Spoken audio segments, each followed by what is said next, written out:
Hello नमस्कार, स्वागत आहे तुमचं माझ्या मराठी कथा या यूट्यूब चॅनलमध्ये। कथेचं नाव आहे रक्तपिशाच।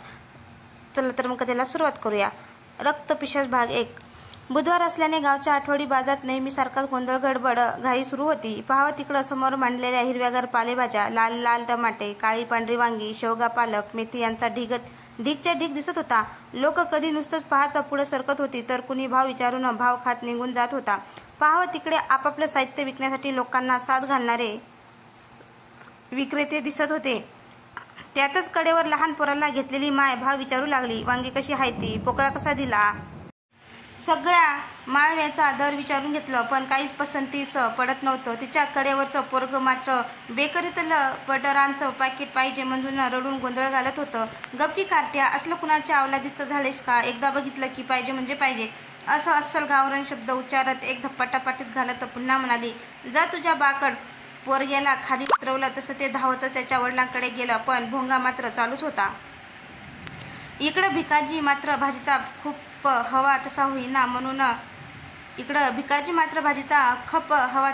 म्हणून जरा नाराजच होता। दुपार होता शिरपाचे बोंबील, मासळी, बांगडा संपत आलेले पण गणपताची आबा फणसाची रास देखील कमी झालेली। राहिले ते हनुमा आणि भिकाजी यांच्या भाज्या मात्र अजूनही फारशा खपत नव्हत्या। जो तो भाव विचारून नाक मुरडत निघून जाई। बाजार भोगाव गावांच्या नावावरून समजतं की आजूबाजूच्या कित्येक गावातील लोकांच्या आर्थिक उलाढालीचं केंद्र असावं आणि होतंच। कोल्हापूर शहराच्या पश्चिमेस साधारण 35 किलोमीटर अंतरावर उंच डोंगर, दाट जंगल आणि वनराईने नटलेलं गाव। आजूबाजूच्या अनेक गावातील लोक आपल्या संसार उपयोगी वस्तू खरेदी करण्यासाठी या ठिकाणी येतं तर आपलं साहित्य विक्रीसाठीही छोटे मोठे शेतकरी आणि व्यापारीही येत असत। त्यातच भिकाजी, हनुमा, शिरपा आणि गणपत ही एकाच गावची चौकडी आपापलं साहित्य विक्रीसाठी या ठिकाणी येऊन दिवसभरात झालेल्या मिळकणीतून आपल्या संसाराला लागणाऱ्या चीजवस्तू घरी नेत। यांचं गाव तसं दूर होतं पण एकमेकांची सोबत असल्यानं वाट कधी सरते ते लक्षात येत नसे। आजही ते दर आठवड्याप्रमाणे आपापलं साहित्य घेऊन आले होते। सांज व्हायला आली तरी भिकाच्या माळव्याचा ढीग काही उतरत नव्हता। लोकांची ये जा कमी होऊ लागली, पुरेसे पैसे मिळाले नव्हते त्यामुळे पुढच्या आठवड्याचा गुजारा कसा करायचा याचा विचारही त्याला पडलेला। बाकी तिघांनी घरी परतण्याआधी लागणार साहित्य खरेदी केलं। आगा ये भिक्या, रात व्हायला आली, निघायचं का, रात हितच घालीवतूस। शिरपानं हातातली पिशवी उचलत साथ घातली तसा भिकाजी म्हणाला, थांब गा, भाजीच्या 4 पेंड्या विकतो मग निघू, तवर हे दुकानातलं सामान घे। पोरांना लिहून दिलेली चुरंगळलेली पांढरी चिठ्ठी खिशातून काढत शिरपाला कामाला लावलं। भिकाजीची भाजी विकता विकता चांगलाच वेळ झाला आणि बाजारात लोकांची गर्दी नाहीशी झाली। जो तो आपापली शिल्लक राहिलेली भाजी, पोती, टिक्की, दुरड्या डोक्यावर घेऊन परतीच्या मार्गाला लागला। हानम्या, ते बघ त्या दुकानातल्या घड्याळात 8:30 वाजून गेलं, अजून वस्तीची गाडी कशी नाही आली। भिकाच्या या प्रश्नाने हनुमा आपल्या जवळची पिशवी खांद्यावर घेत उत्तरला, लेका नीट बघ, 8:30 नाही 9:30 वाजलेत, तुझ्या पायी एसटी बी चुकली, वडाप बी घावना झालंय। तोवर शिरपा आणि गणपत चालत समोरून आले। मान तिरकी करून तोंडातल्या पानांचा पिचकारी बाजूला मारत म्हणाला, आगा वडाप बी नाय, चालतच जायला लागणार। सुपारीचा खांड तोंडात टाकत पिशवी उजव्या खांद्याला अडकवत गणपत म्हणाला, आता कुणाची वाट बघायची, चला वाटला लागू। दिवसभर विक्री करताना घडलेल्या मजेशीर गप्पा मारत चौघांचा पायी प्रवास सुरू झाला। त्यांचं गाव त्या ठिकाणून 8 ते 9 किलोमीटर असेल पण गावच्या त्या रांगड्या गड्यांना यांची सवयच होती। उन्हाळ्याचे दिवस आभाळ चांदण्यात न्यावून निघालं होतं। चंद्राची कोर आकाशात बरीच वर आलेली। पौर्णिमा 2-4 दिवसावर असेल असं नित्तळ चांदणं पडलेलं। गावचा तो मुख्य रस्ता धरला तर पोचायला बराच वेळ लागेल त्यामुळे त्यांनी डोंगरातून जाणारा दुसरा कच्चा रस्ता पकडला। एक जाड लांब काठी आणि बाजारांच्या पिशव्या घेऊन त्या चिंचोळ्या पायवाटेवर पसरलेला पाळापाचोळा पायाखाली तुडवत चालताना कोल्हापुरी चपलांचा कर असा आवाज चौबाजूने घुमत होता। चौघांच्या गप्पा ऐन रंगात आल्या होत्या। त्यातच भिकाजीचा मजेशीर स्वभाव असल्याने एक विनोदी किस्सा सांगितला तसे तिघे पोट धरून हसू लागले। चालता चालता ते बरेच दूर आले। भिकाजीला काहीतरी वेगळेच जाणवले। तसे हसत असणाऱ्या आपल्या मित्रांना गप्प राहण्यास सांगून जागेवर थांबायला सर्वच एकदम शांत झाले। शिरपा आणि हनुमा दोघं भिकाजीकडे पाहत हाताने खानाखुणा करत काय झालं विचारू लागले। तसा हाताने स्वतःच्या कानाकडे बोट दाखवत कसलासा आवाज ऐकण्याचा इशारा केला। तिघांच्या गंभीर चेहऱ्याकडे पाहत गणपत मात्र भीतीनं अर्धा झाला होता। आता चौघेही श्वास रोखून ऐकू लागले। आजूबाजूच्या दाट झाडीतून रातकिड्यांची किर किर किर आणि घुस घुस असा घोंगावरणारा वारा इतकाच आवाज येत होता. तिघेही गंभीरपणे भिकाजीकडे पाहून आजूबाजूच्या परिसराकडे पाहू लागले. भिकाजीनं त्या समोरच्या चिंचळ्या पायवाटेकडं पाहिलं. कुणीतरी आपल्यासंग चालत येत असल्यावानी वाटतंय र. भिकाजीच्या त्या वाक्याने तिघेही थोडे घाबरलेले होते. गड्या जंगली जनावर असतील. बिगी बिगी पाय उचला, नाहीतर इप्रीत व्हायचं. त्या सरशी चौघही झपाझप पाऊलं टाकू लागले. दोन्ही बाजूला झाडांच्या आकृत्या वाऱ्यांच्या मंद झोक्याबरोबर हालत होती. शुभ्र चांदण्यात उजळून निघालेली ती वेडीवाकडी पायवाटेने एका गूढ रहस्याकडे घेऊन जात होती असल्यासारखं वाटत होतं. ए शिरपा, रस्ता चुकलाय का बघा की. अय शिरपा, रस्ता चुकलाय का बघा की र. किती वेळ झालाय बरं, अजून बी कसं गाव दिसना. आन भूक बी जोरात लागली यारे. चालून चालून सर्वच थकले होते. बाजूच्या एका दगडावर बसत शिरपानं हातातली पिशवी खाली ठेवली. तसे गणपत आणि हनुमा त्यांच्या जवळ जाऊन बसले. भिकाजी मात्र तसाच त्या वाटेवर उभा आजूबाजूला पाहू लागला. त्याला दूरवरून निघणारी एक धुरांची पांढरट रेषा आकाशात वर वर सरकताना दिसली. त्याला दूरवरून निघणारी एक धुरांची पांढरट रेषा आकाशात वर वर सरकताना दिसली. घड्यांनो, गाव तरी जवळ आल्यासारखं वाटतंय र. म्हणतच तरा तरा चालत थोडा वर गेला आणि आपल्या मित्रांना वर येण्यासाठी साद घातली. तिघेही डोंगर माथ्यावर पोचले. तसे भिकाजी पाहत असलेल्या ठिकाणी पाहू लागले. डोंगरांच्या माथ्यावर अगदी तुरळक झाडे होती आणि तिथेच साधारण 50 ते 60 पावलावर एका छोटीशा झोपडीमधून लुकलुकणारा दिव्याचा किंचित प्रकाश बाजूच्या खिडकीतून दिसत होता. झोपडीवर असलेल्या छोट्या धुराडीमधून निघत असलेली धुरांची पांढरट रेषा मोकळ्या आकाशात उंच पसरत वेगवेगळ्या आकृत्या तयार करत होती. भुकेने व्याकुळ झालेले चौघेही त्या झोपडीच्या दिशेने चालू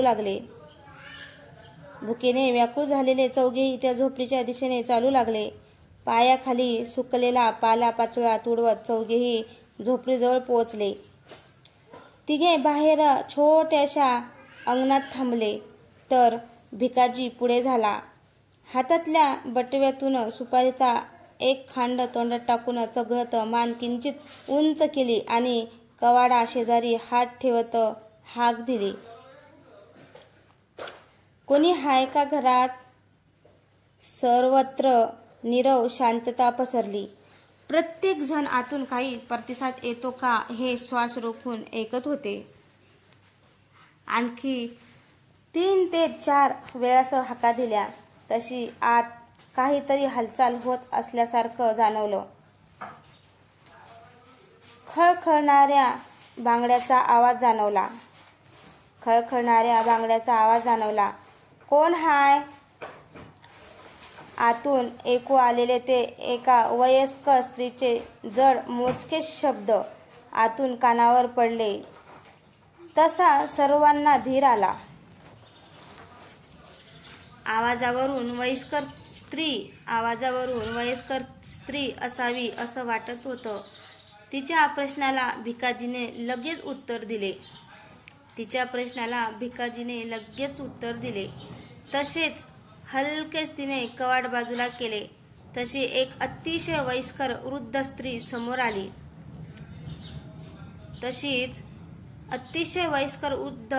समोर येऊन उभी होती. किंचित पांढरे केस अंगावर, मळकटलेली नऊवारी लुगडं पांढरी सुरकलेली त्वचा, जी हाडांना पूर्णपणे चिकटलेली. बाहेर पाहती म्हातारी बोलू लागली. डोळ्यांच्या खोलवर गेलेल्या खोबणीतून किलकिल्या नजरेने पाहत तिनं विचारलं, तुम्ही चोर डाकू असलास तर माझ्या घरात तुम्हासनी काय बी गवसायचं नाही. आम्ही चोर नाही ग म्हातारे, वस्तीची गाडी चुकली म्हणून चालत गावाला निघालोय. आम्ही चोर नाही ग म्हातारे, वस्तीची गाडी चुकली म्हणून चालत गावाला निघालोय. हे घे. हातातल्या पिशवीत हात घालून प्लास्टिक कागदात बांधलेले तांदूळ दिले. चुलीवर एवढं तांदूळ शिजवून आम्हासनी खायला दे, म्हणजे अंगात वाईस ताकद येईल. आजनं रस्ता लय दूर हाय. चुलीवर एवढं तांदूळ शिजवून आम्हासनी खायला दे, म्हणजे अंगात वाईसनं ताकद येईल. आजनं रस्ता लय दूर हाय. त्या म्हातारीने तांदूळ घेतले आणि चौघांकडे एक कटाक्ष टाकला. तसा हनुमा म्हणाला, अगं म्हातारे, खरंच किती घाबरतीयास जीवाला, जरा पाणी दे. ती काहीच न बोलता झोपडीत मागे फिरली आणि प्यायला पाणी देऊन झोपडीत परतली. चौघेही बाहेरच्या अंगणात विश्रांतीसाठी आडवे झाले. शुभ्र टपोर चांदणं झाडांच्या पानावर सांडलेलं. अगदी त्या झोपडीबाहेर शेणानं सारवलेल्या अंगणात चांदण्याचा सडा पसरलेला आणि भिकाजी आणि शिरपा गप्पा मारण्यात गुंग होते, तर एव्हानं हनुमाचा डोळा लागलेला. पण गणपतच्या पोटात मात्र भुकेनं गोळा उठत होता. बराच वेळ झाला पण आजी बाहेर आली नव्हती. न राहून गणपत उठला आणि भात शिजला का ते पाहायला निघाला. त्यानं कवाडाच्या फटीतून आत पाहिलं तर जुने पुराणे कपडे दोरीवर लटकत होते. कोपऱ्यात एक जीर्ण आणि ठिकठिकाणी छिद्र पडलेली लाकडी पेटी होती. त्या छिद्रातून उंदीर बिनदिकीत ये जा करत होते.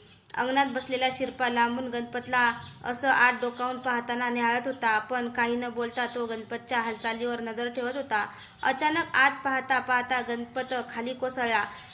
टाचा घासत रांगत तो मागे मागे सरकण्याची केविलवाणी धडपड करू लागला. तसा भिकाची धावत त्याच्या जवळ गेला. गणपतला उठवण्याचा प्रयत्न करू लागला, पण त्याला जागेवरून उठवता येत नव्हतं. डोळ्यात जबर भीती दाटलेली, तर दातखिळी बसल्याने तोंडातून शब्द फुटत नव्हते. तो वारंवार त्या कवाडाकडे बोट करत मागे मागे सरकत होता. शिरपानं गणपतीच्या कमरेत हात घातला आणि उभं करून अंगणात नेलं, पण अजूनही त्यांची वाचा गेली होती. भिकाजी हळूच त्या कवाडापाशी गेला आणि आत डोकावून पाहिलं. तसा त्याच्याही चेहऱ्याचा रंग उडाला. क्षणात त्याचा घसा कोरडा पडला. अंग घामानं भिजलं आणि काळीज छाती फाडून बाहेर पडते की काय असं धडधडू लागलं. त्यांची नजर आत एक ठिकाणी स्थिरावली होती. चुलीवर एका काळ्या मळकट भांड्यामध्ये भात रट आवाज करत उकळत होता. ती म्हातारी चुली शेजारीच बसलेली. काळे पांढरे मोकळे सोडलेले केस पाठीवर पसरलेले होते. आपल्या सुरकुतलेल्या हाताच्या लांबसर बोटांनी चुलीच्या मागे ठेवलेल्या दिवा तिने उचलून त्यांच्या पिवळसर प्रकाशात उकळत असलेला भात पाहिला. तो भात पाहताना दिव्याच्या प्रकाशात तिचा अर्धवट सुरकुतलेला चेहरा आणि लांब बाकदार नाक आणि बारीक पातळ होठ खूपच भयान दिसत होता. त्याहून भयान तिचे मोठं विस्पारलेले डोळे, जे खोबण्यातूनही विद्रूप दिसत होते. तीन आपली नजर तशी त्या भांड्यात रोखलेली. रटरटणाऱ्या भातांच्या भांड्यातून वाफा बाहेर पडतच होत्या. तिनं आपल्या उजवा हात त्या उकळत्या भांड्यात घातला, तसा एक वाफेचा भपका वर उठला. त्या गरम पोळणाऱ्या भाताचा एक मुटका तोंडात टाकला. तिच्या सुरकतलेल्या हाताला खोबऱ्यापर्यंत भाताची शिते चिटकली होती. म्हातारीने आपल्या हातावर डसलेली ती शिते पाहिलीत आणि तोंडाचा जबडा हळुवारपणे उघडताच तोंडातून काळीकुट्ट जीभ वळवळत बाहेर आली आणि जसा बेंडूक मटमट करत चिटपाखरं जिभेचे टिपतो, तशी हातावरची शिते जिभेने चटचट करत टिपू लागली.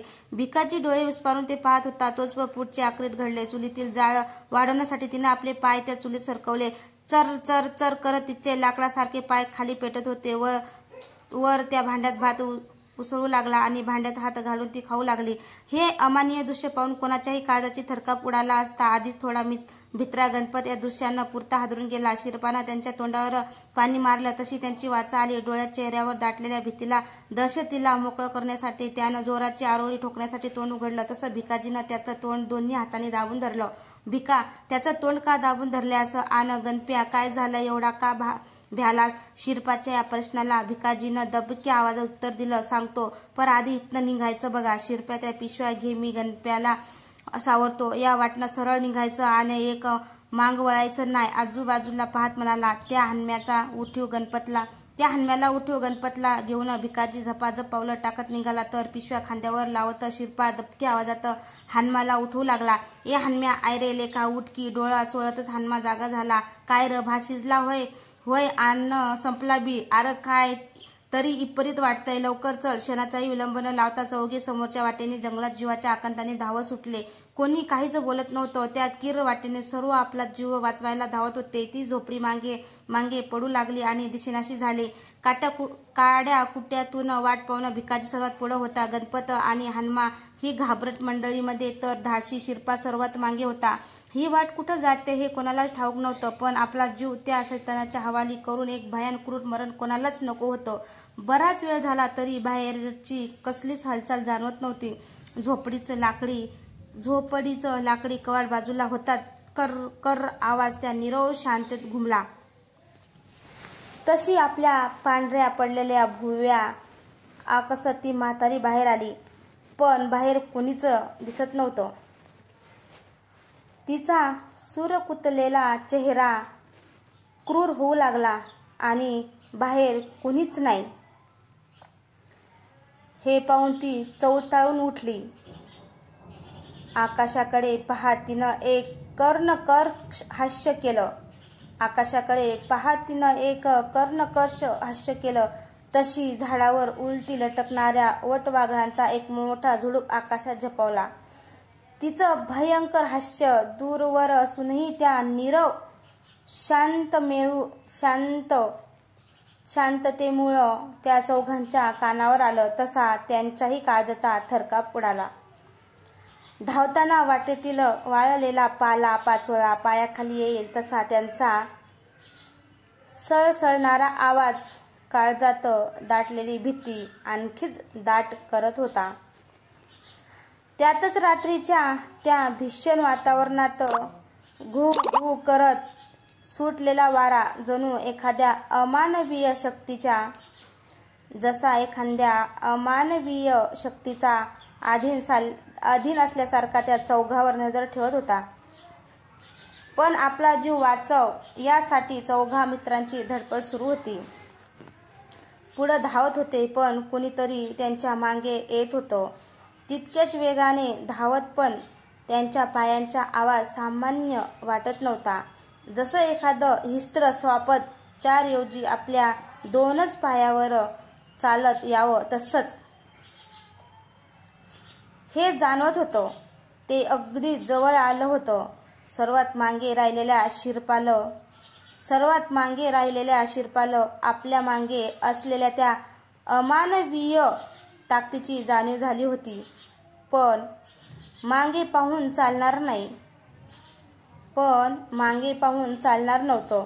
धावायचं होतं फक्त समोर दिसणाऱ्या त्या पायवाटेवरूनच. श्वास वाढलेला, अंग घामानं भिजलेलं, डोळ्यात मरण्याची भीती अगदी स्पष्ट झळकत होती. तर मित्रांनो, तुम्हाला ही कथा कशी वाटली? कथा आवडल्यास लाईक, कमेंट, शेअर करायला विसरू नका. आणि तसंच चॅनलवर कोणी नवीन असेल तर चॅनलला सबस्क्राईब करा. भेटूया पुढच्या भागात. तोपर्यंत धन्यवाद.